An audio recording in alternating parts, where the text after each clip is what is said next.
My name is Nadine and I'm addicted to body transformation feeds on Instagram, so that's a thing. Hi guys, welcome back to my channel, Nadinespeaks. So today I wanted to continue my Speak Up series and I wanted to talk about something that I've seen on YouTube lately regarding social media and basically the pros and cons of social media and how it makes one feel to be on social media. I know I've watched Shane Dawson. He's a really big YouTuber. He's probably one of the OGs of YouTube. I remember watching his videos back in 2008 until now. I've completely adored him. He's just a very talented person. So he had this new series on his channel where he went into a YouTuber's house and he basically kind of like exposed them. It was with one of my other favorite YouTubers, Graveyard Girl. She's actually from Texas. Shout out to Texas YouTubers. She basically sparked something in my brain and it got my gears turning and kind of thinking about social media. And it's so crazy because with her, she has such a loud and amazing personality on camera, and you would think she actually carries that in her daily life, and she probably does, but she's probably not on like that 24/7, you know? I mean, I really don't know her, and that's another thing is we don't even know people we watch's lives and we comment on them like we know exactly what's going on, and it's just so crazy to me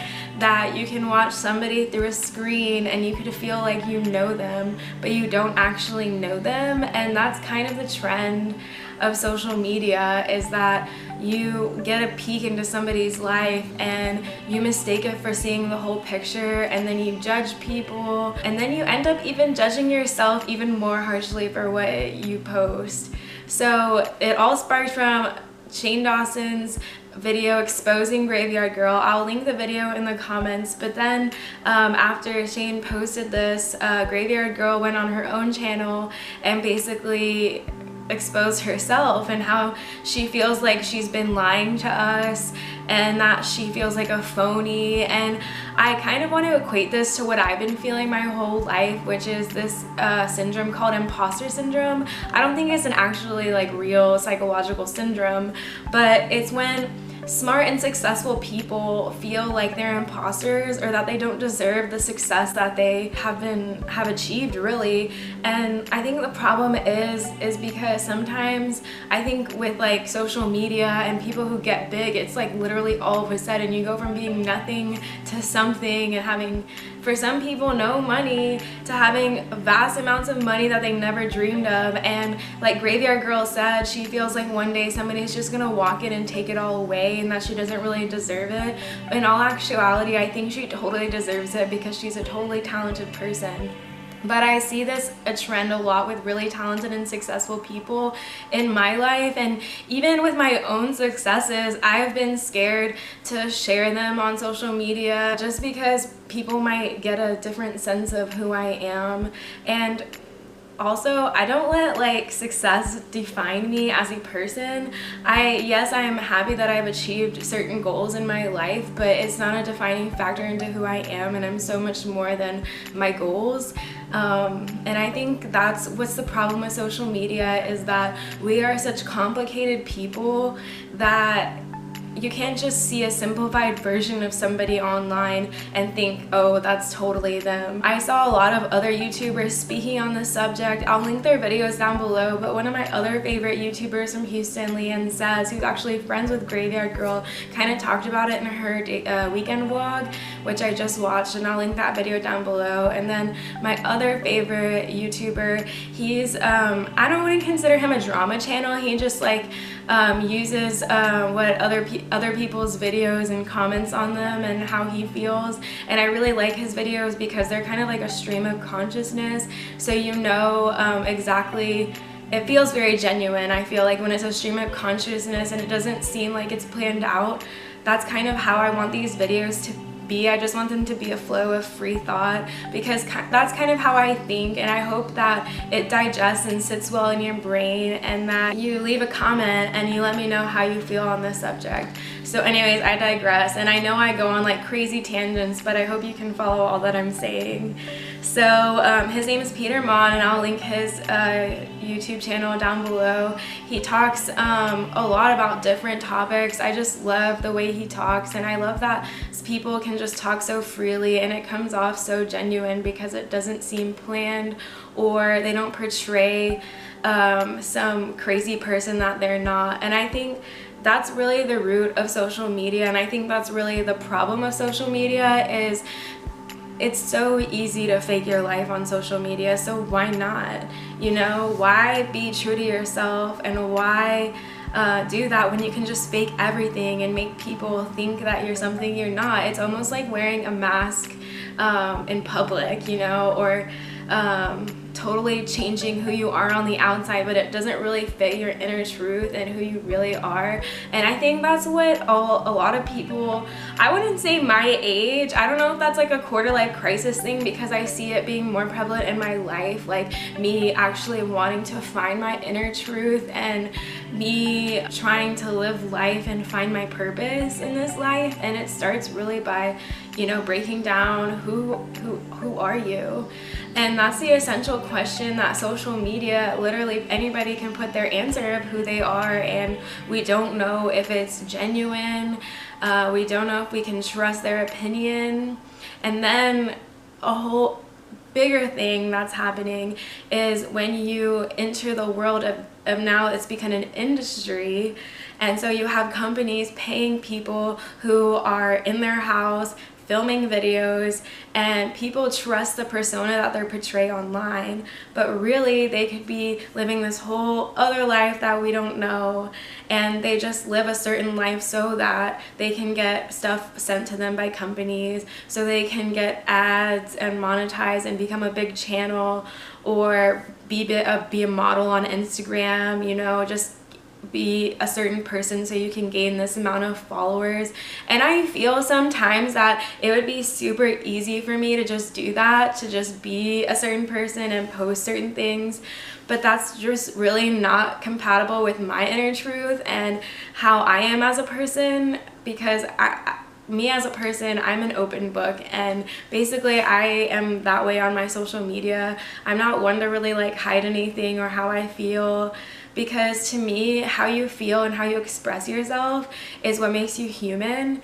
And if we didn't have that, if it's all just a lie, then what do you really have at the end of the day, you know?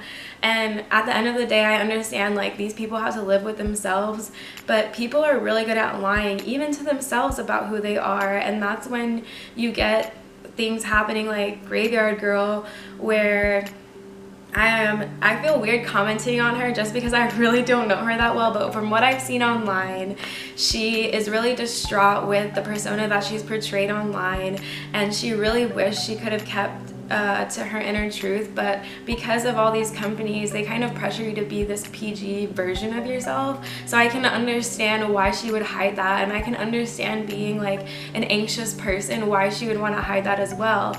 And I'm a pretty anxious person, and sometimes I do get caught up with my impression on other people or what other people think of me. But at the end of the day, in order to be your true happy self, you really can't think of what other people think of yourself, and you just have to post, to talk about, to really be whoever you want online. So when I was trying to digest how people are in real life versus online, it got me thinking and looking at some of the favorite YouTubers I watch, and made me realize like, wow, this could really all be just a show. But sometimes I feel like you can tell when people are genuine, and I do feel it's important as audience members of a community in social media that we actually think about who's genuine to us, who is just showing a product in their video just because the company said so, versus they actually like the product and they're like excited about it. It's really hard because you have a I don't know how many minute video, and I can fake excitement for like 2 minutes. That's not hard, you know. I'm sure anybody would do it for this amount of money, and that's what's really scary, is we're trusting people on Instagram, on Twitter, on YouTube, on whatever social media platform to essentially sell us a product, and they're giving us a review of a certain product, of a certain app, anything, any product out there, and we're giving them free reign. Basically, their whole video is an ad. I can see how ads are good for the YouTubers, but it's really hard for me as a consumer to trust that opinion if it's an ad. And that's when I think that because of the money stream and the job opportunity on these social media platforms, it gets really hard fast to decipher what's true and what's not. And it gets really scary at times, because there have been some people I've trusted on the internet and I've learned that they're actually like super fake in person, and that's really not how they're like in person. It's really scary. I was really pleasantly surprised when I met Leanne here in Houston, and she was exactly like she was, you know, online as in person. Her like awkward cute self, and I'm kind of awkward and cute, so it was, you know, scary kind of meeting her, but it was kind of cool to like break the fourth wall of the screen. I think social media in general is a pretty good and positive thing, and I think it just depends on the user and to how they want to use that platform. I urge you as an audience member or consumer of social media to use it to your advantage. Like I said in my body confidence and like self-love video, it's good to like inundate your feed with positive influences on you and not people trying to constantly sell you stuff or take advantage of you. Kind of easy to decipher. It's getting harder and harder for me to who's genuine and who's not, but for the most part, social media is a positive influence on me. I guess I should talk about some positive, because I've been kind of negative in this video so far. But a lot of the positive things, it's really inspirational to hear people's stories and to be able to express yourself on a huge platform to many consumers, and to like find somebody who's like you on the internet so you don't feel so alone.